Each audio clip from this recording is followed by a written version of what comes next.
Goeiemôre vriende, goeiemôre Johan.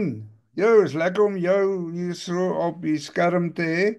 En ja, en jou storie is lag te hoor want meeste van ons wat jou nou weet van jou, weet klompie dinge, maar het 'n klompie vrae. En ons hoop jy gaan vanmôre vir ons bietjie help om net insig te kry en net so bietjie die goed in plek te sit. Johan, ek wil sommer begin. Ja, jy hoef jou seker nou nie weer voor te stel nie, maar tog dalk goed dat jy net so 'n bietjie sê ek sal dit gooi agter die eerste vraag wat ons graag wil hoor en dis die agtergrond waarvandaan en waarom? Want jy werk nou in die Kongo, jy het nou daai passie vir die Kongo, die roeping om daar te gaan werk in Midde-Afrika. Waar kom dit vandaan? Ja, dankie broer Chris, dankie dat jy die tyd afstaan, dankie dat jy met my gesels. Broer Chris, ek was 'n matroos, party mense weet dit, 23 jaar was ek 'n matroos, toe was ek bank en versekering, maar die vader het my gepraat in 1995 by die NG Kerk Montevista na 'n sendingprojek daar, dat ek moet in Afrika ingaan met 'n vuurboot en Bybels. Toe het ek nou nog so half gewerk en ek het so 'n bietjie korter my uittrek gedoen, maar 2004 het ek op die vloer gelê en bid en baie duidelik Kongo rivier. En toe moet 'n wêreldkaart, 'n Afrika kaart, het ek nou sekere dinge gedoen en gebid en die Vader het my Kisangani uitgewys op die Kongo rivier. En soos hy Jonah toe nou gestuur is Ninive toe, so is ek toe nou gestuur na Kisangani toe om die afgesonderde staatjies, praat van villages, langs die rivier en sy takke om by hulle uit te kom. Mense wat ten spyte van die mooi syfers in Operation World en so aan, tog 'n porsie van die Kongo is wat nie bereik is nie en werklik bitter moeilik bereikbaar is. Maar dit is toe nou die taak sedert 2004. Ek het in 2007 begin in Kisangani aan en af.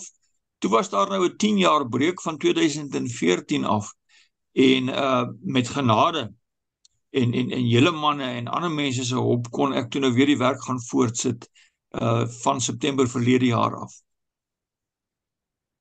Vertel ons bietjie, ja, wat het 2024 alles, daar was 'n klomp goed wat wat oor jou besluitnemings fokus gekom het. Julle moes 'n klomp aanpassings maak. Vertel ons bietjie die jaar 2024.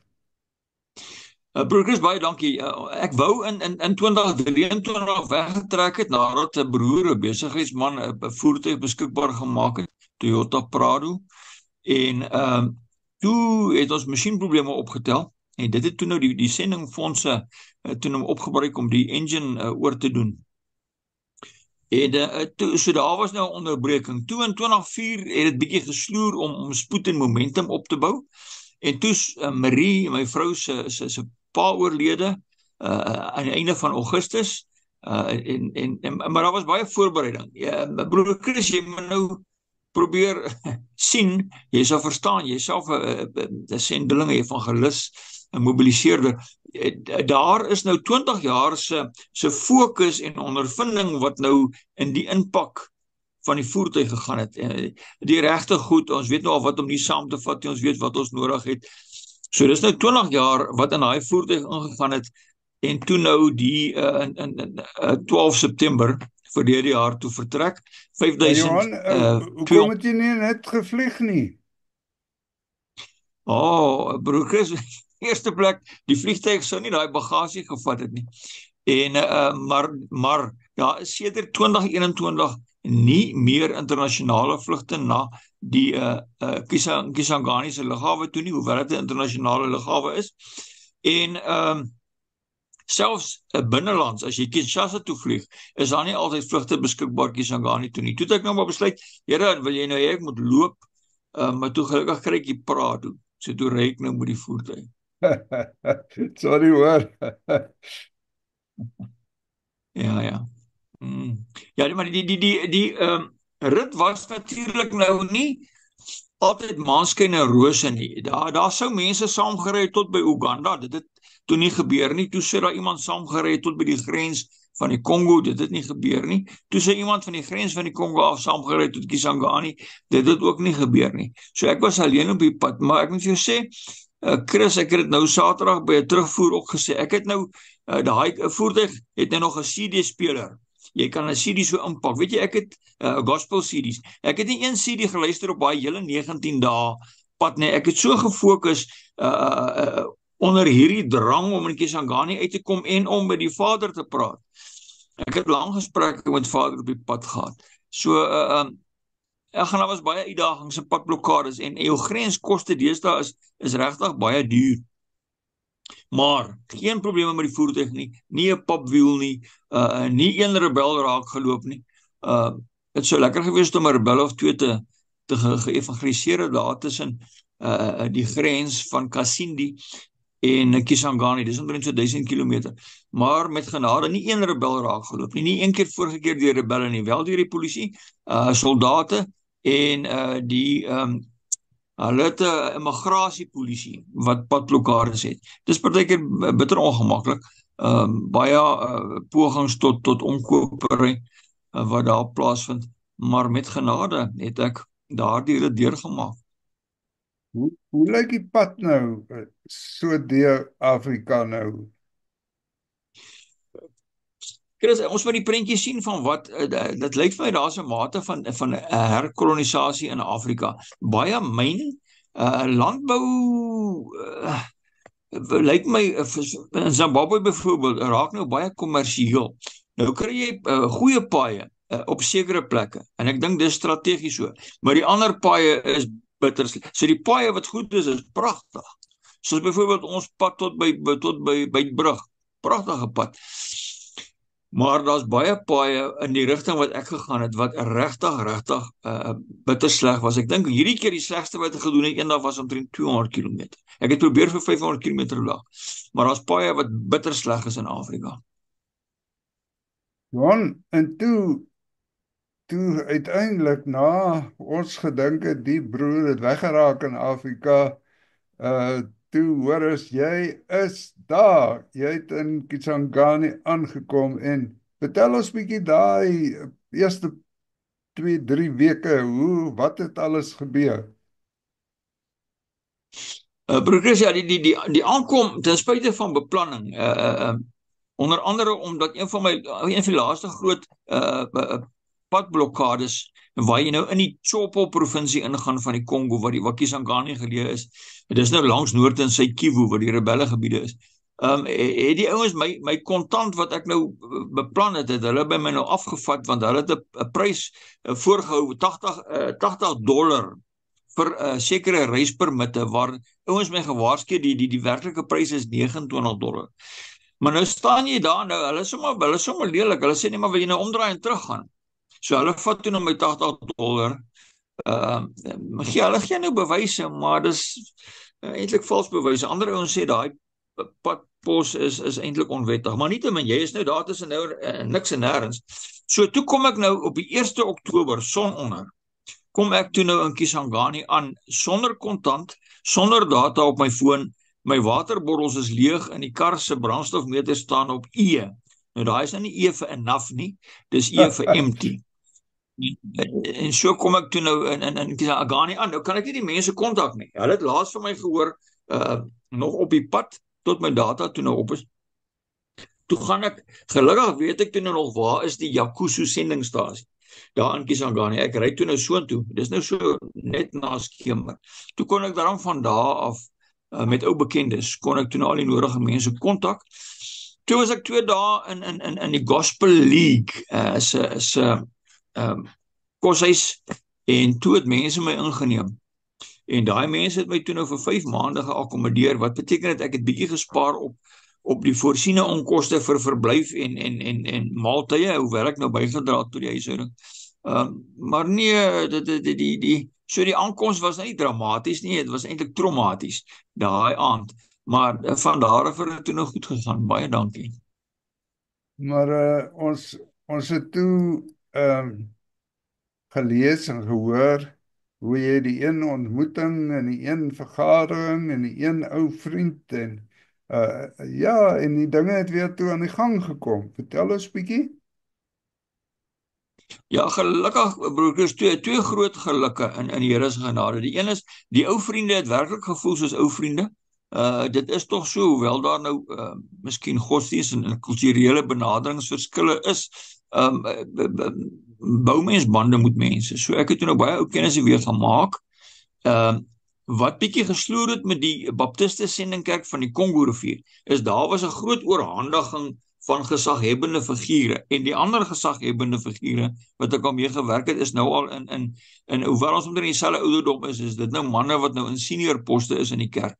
So daar moes ek nou 'n paar strukturele kerkstruktuur veranderingkies beleef, maar die oorhoofse kerkstruktuur, die ECC en die CBFC met wie ek saamwerk, was baie akkommoderend. Albei van hulle het vir my kantoorspasie gegee, prys die Here, en ek kon 'n klomp dinge toe nou weer aan mekaar sit. Maar die tweede gelukskoot is dat in die tyd wat ek nie in die Kongo was nie, en ek is nie die verantwoordelike nie, maar het gewerk daaraan, het die Baptiste Kerk van die Sendingkerk, wat deur die Baptiste Sendingorganisasie, die BMS, geplant was, het hulle al 16 distrikte gevestig langs die riviere en 14 sendingstasies.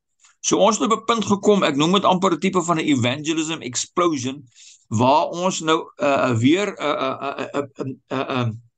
wat is die Afrikaanse woord vir 'n burst, 'n sarsie, verdere uitreike in die villages kon maak. Dis nou die villages wat nie die hoofman wil jy nie toelaat nie, die toordokters beheer die saak, of dis verskriklik afgeleë.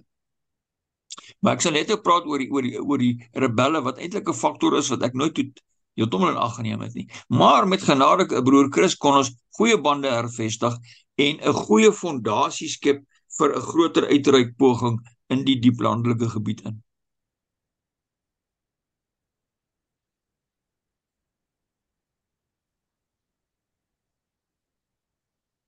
Is jy nog daar? Ek het jou nou verloor. Ek hoor jou nou nie. Ekskuus. Johan, waar het jy toe meer bewus geword van die rebelle en die onstabiliteit wat daar nou aan die gebeur is? Chris, kyk, al die jare nog, vandat ek begin navorsing doen het in 2004 'n bietjie geleer het vir al hierdie rebelle wat maar almal geborg is deur of deur maatskappye of deur internasionale wel deur lande buite Afrika wat 'n behoefte het aan hierdie minerale. So daar's nog altyd maar rebelle, maar die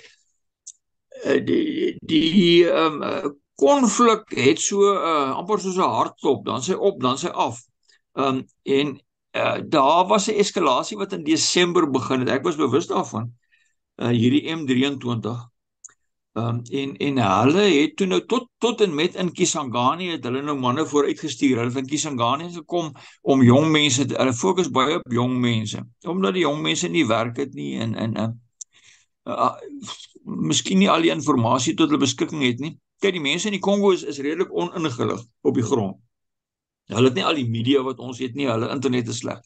So toe was ek bewus nou van hierdie rebelle ding wat gegroei het. Ek was bereid om vas te byt met die Here se genade. Ek het in Desember en Januarie, maar toe teen Februarie het manne wat goed ingelig is en alles wat hulle voorspel het tot dusver gebeur, toe vir my kom sê dat hulle voel bekommerd oor twee sake. Ek is miskien te blank en ek trek te veel aandag, en daarom trek ek ook aandag op hulle. Hulle wil nou nie graag Chris, wat is kidnapping nou weer in Afrikaans? Hulle wil nou nie, ek moet nou geskaak word en vir prysgeld aangehou word nie. En dan die tweede probleem was, die boodskap gaan uit in die staatjies, in die villages, dat hierdie mense moet nou of by die rebelle aansluit, of by die by MP23 aansluit, of by die regeringsmagte van die DRK. Wat baie verwarring bring in die villages, maar wat dan gebeur is, die manne en die vrouens trek dan uit die village uit, en die ou mense en die kinders bly agter.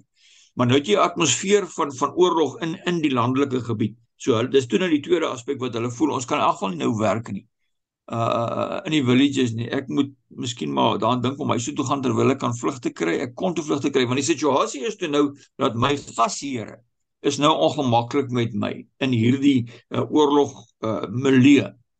So jy kan nou mos nou nie bly as hulle nou voel jy moet gaan nie. Nou ja, toe het ek nou huis toe gekom eintlik.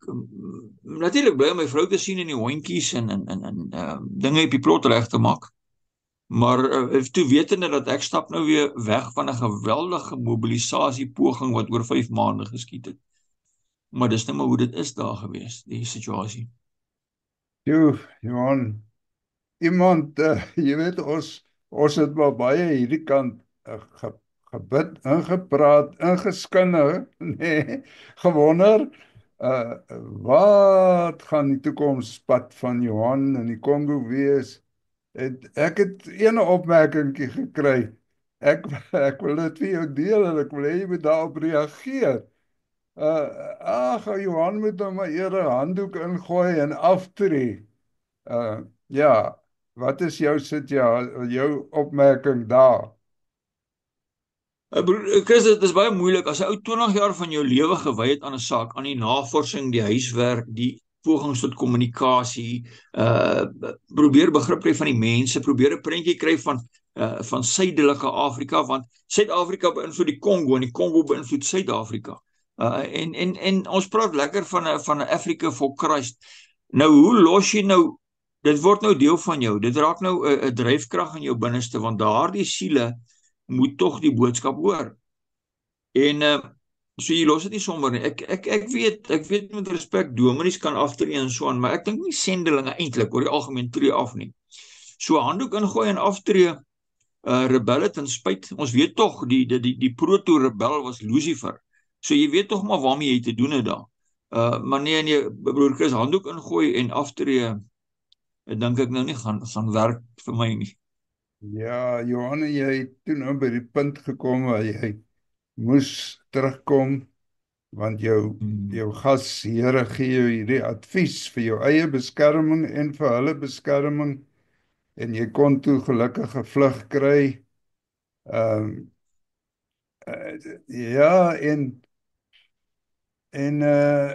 sê, jy het nou aangehou met volg van die nuusmedia en die goeie wat gebeur, ons wat nou nie die plekke se name ken en die afstande ken, ons weet nou nie heeltemal nie. Wat is hier op die grond situasie in die DK tans? En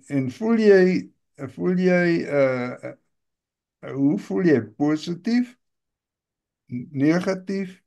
Maar net neutraal, dit sal weer verbygaan. Wat is jou evaluering op hierdie stadium? Chris, ek dink omdat ek 'n soldaat was of 'n matroos in die vloot en 'n stafkursus gedoen het, senior stafkursus,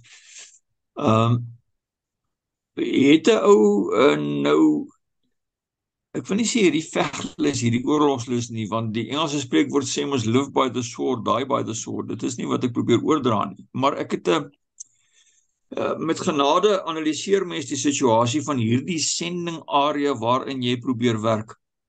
En jy sien nou al die patroon in die geskiedenis van wat daar aangaan, maar jy sien nou 'n geweldige eskalasie op hierdie stadium. Ek vermoed, kyk, daar was gepraat van 'n sogenaamde global reset in 2025. So daar is nou 'n groter gegryp na grond in Afrika, of dit nou vir landbou is en of dit nou vir minerale is. En my indruk is dat daar kyk, ek het gister met 'n man gepraat wat nou met intelligensiedienste te doen het. Hy reken dat daar's Franse en Russiese betrokkenheid. Die Wagner groep, as jy van hulle sou weet, het 'n betrokkenheid in M23. Nou wat ongelukkig gebeur, en ons kan daarvan getuig in baie arenas, is dat waar daar 'n verdienstelike saak is daar 'n geneigtheid in die wêreld om op daai ding te spring en hom te gebruik en te misbruik vir ander doeleindes. So ek dink Rwanda het mooi herstel na 94. Ek dink Kagame het 'n geskiedenis van patriotisme vir sy mense. Maar die indruk is dat hy is geskep en Rwanda word nou gebruik om nou agter die skuiling van etniese groepe en sogenaamde koloniale grense probeer ouens daar die ooste van die Kongo nou herposisioneer, grenslyne verander, 'n regering daar instel. So beroof dan nou die grond van die Kongo en posisioneer vir die pad vorentoe Afrika as 'n plundermandjie vir ander ordes. En ek is pleinweg vies daaroor want hierdie ouens karring nou in my sendingveld. So ek hou 'n oog op die ene vinger op die pols en ek roer die saak aan in genade en gebed. Ek het selfs 'n profiel geskep, jy is bewus daarvan, 'n JC25. Want as M23 die duiwel se werk kan doen, dan moet JC25 die Here se werk kan doen. Openbaring 22 vers 11 sê tog dat die wat ongeregtig is moet meer in, maar die wat skoon en heilig is moet nou beter doen. So ons kan ons nou nie gaan lê terwyl hierdie rebelle nou rebel nie. Nee broer Chris, so ek hou dop, ek kyk na die nuus, ek kry nuusberigte en ek bid dat die Here daar 'n pad sal oopmaak dat die kerk tot sy reg sal kom en dat ons die evangelie van goeie nuus en vrede op 'n meer effektiewe manier daar in die ooste van die Kongo kan verkondig en versprei. Johan, jy het nou nie 'n politieke motief nie, jy het 'n kerkmotief. Wat is jou boodskap vir die kerk, vir die Christene wat nou na jou luister? Het ons nog 'n taak of moet ons maar laat die goeders maar loop en ons het ons eie probleme? Wat is jou boodskap vir gelowiges op hierdie stadium?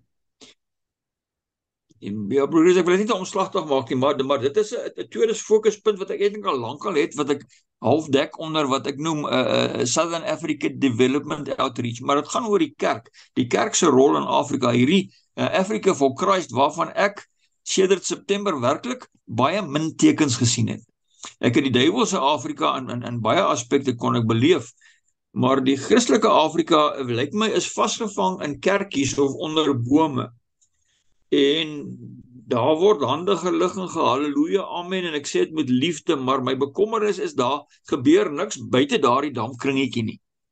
Jy hoor nie die kerk op sekere kritiese plekke in die samelewing nie. Jy hoor hom net Sondag as ons nou sing en lofprys en 'n geldjie bring. So my boodskap aan die kerk is dat die kerk is tog God se instrument. En lidmate behoort tog die sout, die lig in die koninkryk suurdeeg te wees. So ek het 'n pleidooi dat die kerk miskien bietjie meer aktief na buite toe. Ons ryk op en ons ryk in, maar die uitreik en die vorentoe ryk hou nie vir my tred met, miskien, kom ons noem dit 'n profetiese Matteus 24 tye, waar die duiwel vir my begin voorloop met sy samewerking en planne.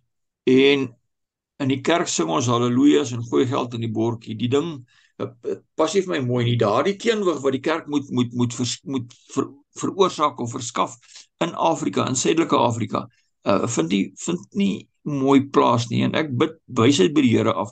Hoe moet ek help waar ek nou maar as een mens kan om die kerk in Suid-Afrika en Afrika aan te moedig tot groter soutlig en koninkryk suurdeeg in die volle omvang van die volle evangelie en Handelinge 1 vers 8 van Jerusalem tot by die uiterstes van die aarde. Johan, ons het berigte gekry van vervolging en selfs moorde op Christene. Is dit waar of is dit maar fake news? Broer Chris, jy weet miskien, ek dink baie van ons weet dat daar is nie net in die wêreld van politiek en handel en nywerheid is daar propaganda nie, en natuurlik oorlog, maar daar is in hierdie geestelike oorlog van die kerk, of dit nou tussen Christen en Moslem is, of op welke manier, of die infiltrasie van die woke agendas en ander agendas, dit is 'n stryd, dit is 'n oorlog, en die ding bekruip ons, hy onderdruk ons, en ek dink net ons gaan moet beter doen, broer Chris. Daardie gebied waar die mense vermoor is volgens die nuusberigte, is dit deel van die omgewing waar jy nou ook, waar julle nou ook werk, of is dit baie ver weg? Wat is die Ja, hoe ver is Ja, Rwanda regtig van waar jy nou woon gewerk het? ek wil net sê ek het jy nie klaar geantwoord nie, so kom ek antwoord klaar en sluit aan by wat Ja, jy nou gevra het, broertjie. Die hoekom ek pleit vir 'n meer aktiewe kerk is dat dit pla my want dit gebeur wel. Dit gebeur wel dat daar op Christene Dr. Pieter Hammond wat my ondersteun vanuit 'n sending organisasie oogpunt praat baie daarvan in sy ondervinding dat dat die mense word in die Christene word in hulle kerke vervolg. Nou so dit gebeur. En daar is moslim invloede. Vir Kisangani het 2 moskeeë op hierdie stadium. So daar is wel seker dinge wat gebeur of daardie spesifieke geval wat wyd aangehaal is. Dit is die eerste keer dat ek 16 navrae uit verskillende bronne ontvang het oor 'n spesifieke onderwerp. Daardie spesifieke geval was vir my in sekere opsigte 'n bietjie vaag, want van daai film en fotomateriaal was al op ander plekke gebruik gewees. Toe probeer ek met 'n kontak wat ek het sy naam van 'n pastoor daar in Bukavu, vra of hy my kan help dat ons die pastoor van daardie kerk opspoor en of dan nie daarom in daai 70 wat nou sogenaamd onthoof is of daar dan nie een oorlewende was nie wat daarom in sy laaste woorde iets kon sê nie, of getuienis van familielede of ooggetuies. Uit watter rigting het hierdie rebelle gekom en watter rigting het hulle beweeg? Was dit van die bekende groepe of was dit iets wat hulle geïdentifiseer het as ISIS of moslim spesifiek? Nou daai detail, want ek kry baie detail met genade, daai detail kon ek nie kry nie. Maar dan moet ons net bysê dat van die pastore is te bang om te praat en van die mense ook, hulle wil self nie hulle gesig op 'n prentjie of iets sien nie. So ons moet ook in ag neem dat daar's van daai mense wat verskriklik bang is, verskriklik getraumatiseerd is, wat dalk nie vir ons die hele prentjie in daai opsig wil gee nie. Jou vraag was hoe ver? Wel, ons weet nou al reeds, toe die ouens met my kom praat het op 3 Februarie, was daar reeds M23 agente, rebelle, mense, voorlopers, voorbrandmakers wat onder die jeug kom werf het. Hulle die jeug na sekere groepe toe, areas toe genooi om met hulle te praat. So hulle was reeds daar. Maar Bukavu is 500 km van Kisangani af, in 'n noordoostelike rigting, en Goma. En Bukavu is 700 km in 'n suidoostelike rigting van Kisangani af. Wat my laat dink dat hierdie rebelle posisionering eintlik lankal in plek is, want daar is nie 'n manier wat jy in die tyd wat M23 nou sy dinge gedoen het, dat jy by Goma kan kom en by Bukavu kan kom en verby Kisangani en op pad kan wees Kinshasa toe nie. So ek vermoed daar was 'n vooraf posisionering of 'n baie effektiewe mobilisering van bestaande rebelle magte om nou onder die naam van M23 gebruik te word. Hier gister is daar vir my genoem van 'n Franse rugsteen en Russiese rugsteen vir M23, wat ek nou nie gaan sê dit is so nie, maar M23 het baie effektief, buitengewoon effektief gehandel in ander mense se grondgebied, skynbaar sonder enige vrees, en daardie $5 miljoen prys wat op die koppe van die 3 huidige M23 rebelle is, en niemand het nog vir hulle vasgetrek en die prysgeld geëis nie. So ja, die afstande is groot en die paaie is sleg en die bosse is moeilik. So hoe daai ons so vinnig kon beweeg het, weet ek nie. Behalwe as daar nou baie vooraf beplanning in hierdie saak ingegaan het. Johan, nou soos jy's al 'n paar maande hierso, jy het nou alweer gebid en gedink en ondersoek. Klink vir my jy voel dis beter dat jy daar is as wat jy hier is, om hierdie inligting te help. Wat is jou oortuiging vir die pad vorentoe?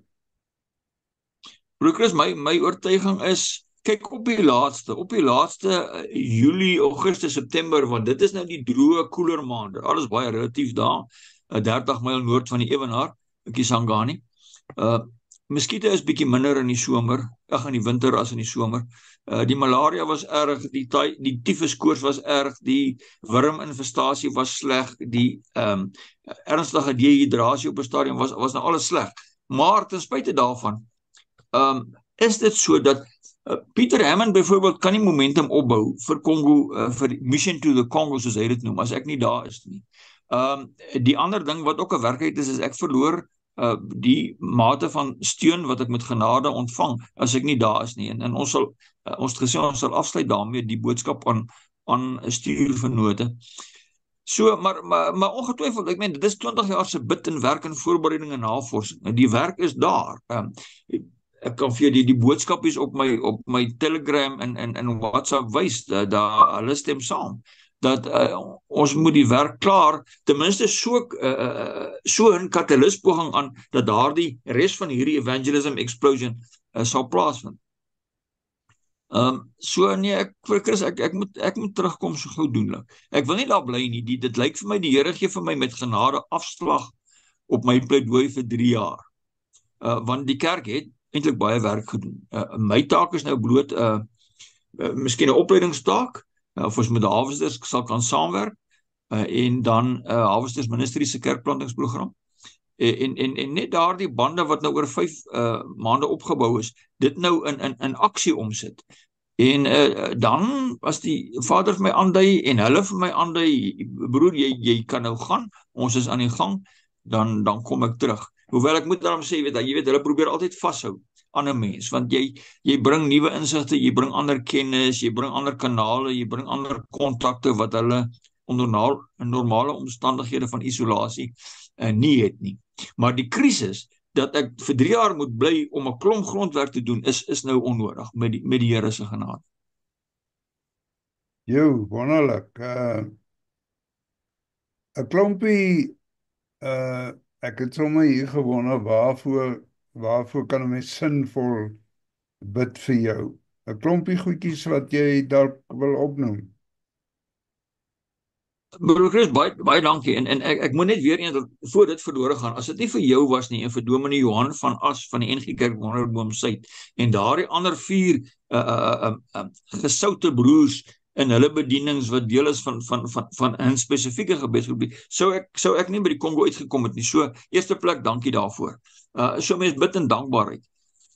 Die 2 persoonlike puntjies wat altyd vir my lastig bly is, ek is nou besig om my 4de ou rekenaar aan die gang te probeer kry, en vanoggend was dit toe nou nie heeltemal geslaag nie, om so ons Zoom op die foon, maar mense wil nou nie bid vir 'n rekenaar nie, maar dit sal handig wees as ek weer vir myself 'n nuwe rekenaar kan kry, nuwe programme en so aan. En dan 'n voertuig, dit is 'n hartseer saak, broer Chris, om daardie Prado, 6-silinder Prado, ek moet nou bieg, ek was nou amper trots op daai voertuig, maar om hom daar as 'n offer te laat, dit was vir my 'n afseersaak, ook terwille van die broer wat hom beskikbaar gemaak het. So ek soek nou iets soos 'n Chef Spark of 'n NP200 Nissan bakkie, so iets. As ek het nou R40,000 wat ek nou aan vashou. Dit is nou geld wat ingekom het terwyl ek daar was en toe ek nou teruggekom het, prys die Here daarvoor. So ons bid vir 'n rekenaar, ons bid vir 'n bakkie. En dan bid ons asseblief vir 'n ordelike terugkeer, 'n sinvolle terugkeer, 'n beskermde terugkeer, doelgerigte terugkeer na die Kongo. En dan vra ek vir Vader of hy nou vir my iewers in 'n kerkstruktuur wil plaas, miskien met 'n mate van vergoeding, dat ek oorhoofs, buite die spesifieke sendingtaak, laat mense hierdie mobilisering van die kerk in Afrika kan aanmoedig, en 'n Efesiërs 4 kerk, en oprigtingskerk, en 'n uitstuurkerk. Want elke mens tog wat wedergebore is, het 'n bediening van een of ander aard op een of ander terrein. En dan jy weet mos nou, as sendlinge uiteindelik terugkom met die sendingveld, en operasie mobilisasie is eintlik goed, ten minste in hulle onderrig in die saak. Dan moet die sendlinge nou daarmee heen kom hê. Nou ek en Marie hier nog steeds uit haar salaris hier op die plot. Ons is dankbaar daarvoor. Maar ons gaan moet 'n plan sien een of ander tyd vir 'n blyplekkie. Nou, as dit 'n besendingstasie is of wat ook al, dan is dit wonderlik. Maar so dis die puntjies, 'n rekenaar, 'n voertuig, heenkome, terug aan Kongo toe en werk saam met die kerk. Broer Chris, dit is die dinge wat ek voorbid en byt voor die Vader op hierdie stadium. Ons wil tog almal 'n betroubare verslag voor die troon lewer en daarom daardie gebedspuntjies. Dankie dat jy vra. Johan, dankie weer eens dat jy en die organisasies wat so 'n bietjie nader betrokke is by jou, dat julle die moed het, die gehoorsaamheid gehad het, steeds het. Dankie, ons eer die Here vir julle, ons eer hom vir wat hy doen. En ons bid dat daar 'n nuwe wysheid sal kom soos die tyd geleë is. Dit is seker maar so, as 'n ou nou teruggekom het, dan voel die ouens wat bydra, ag, nou kan sy vrou vir hom sorg. Hy het nie nou meer geld nodig nie. Ja. Ja, en ek wil nou nie persoonlike goed vra nie, maar hoe is jou finansiële ondersteuning op hierdie stadium? Koop julle? En jy droom Ja. nou van 'n 3 maande, 4 maande. Wanneer het jy nou die praktiese idee in jou kop om wel weer te gaan? Kyk, broer Chris, as hulle sê ek kan môre gaan, dan los ek nou nie, dan gebruik ek nou nie R40.000 vir 'n voertuig nie, dan gebruik ek dit om te vlieg. Dan vlieg ek terug. Môre, maar anders terwille van daardie beter oorlewingsmaande vir myself as 'n blanke in Sentraal-Afrika. Die blanker is nie so belangrik nie, dis net die blanke sukkel bietjie. Son brand my, muskiete byt my. Maar dan anders Julie, September, Julie, Augustus, September. In welke geval ek dan nou weer hier teen Junie maand met die proses, die aftelproses sal begin, die aansoek vir die visum en uitnodigingsbriewe en weet, hoe sal ons nou sê, reklame maak om weer te mobiliseer. Maar ek kan nie redelik verwag, ek voel nie dis reg nie, dat daardie 8 mense uit 20, 20 het bygedra, 8 gereeld, dat hulle nou moet aanhou om my nou te, nee, dis korrek, jy's reg, dan val ek terug op my R2000 'n maand pensioen vanuit die versekeringsindustrie en dan nou Marise bydra tot die huishouding. Ek maak nog steeds gordels as iemand my vra, leergordels. Maar nee, dan oorleef ek nou weer. Ek voel net nie dis altyd 'n baie konstruktiewe oorlewing nie. My werk is daar en daar moet ek kom. Ek is jammer dat my tentmaker pogings tot dusver en nog nie vir my 'n sukses gegee het om myself op daardie manier aan die gang te hou in Suid-Afrika en in Suidelike Afrika en in die Kongo nie. Dit is 'n breërgebedsaak wat ek nog nie antwoord op gekry het nie. So nee, Chris, ek oorleef. Ek verwag nie dat mense my moet aanhou ondersteun nie. Ek sal weer 'n versoek rig sodra die Vader van die deur oopmaak om terug te gaan Kongo toe. My vriend, baie dankie. Die ou tydjie loop en 'n ou ek wil 'n klompie interessante foto's van jou so ergens insit, of miskien aan die einde van die video insit, as mense nuuskierig is, en ek gaan jou kontakdetails en die inligting weer op die video sit, op die description box, soos hulle sê, onder aan die video. Maak dit oop en kyk daarna, en ja, yes man, ek is trots op jou. Hou uit, hou bitter aan. En dankie vir die kykers wat opgewonde die gehoorsaamheid van die Here het om te ondersteun, en moenie ophou nie. Kom ons dra deur vir die pad vorentoe.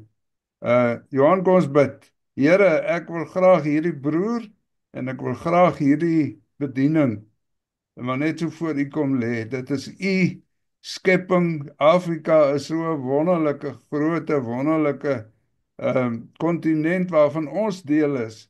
En ek bid, Here, dat Afrika regtig koning Jesus sal erken. Ons bid dat hierdie goeders wat keer, dat u ook genadiglik hierdie struikelblokke sal wegneem. Ons bid dit in Jesus se naam. Amen. Amen. Dankie broer. Dankie broer Chris. Die Here Dankie. seën En jou. as iemand die sendingverslag wil hê, kontak my gerus.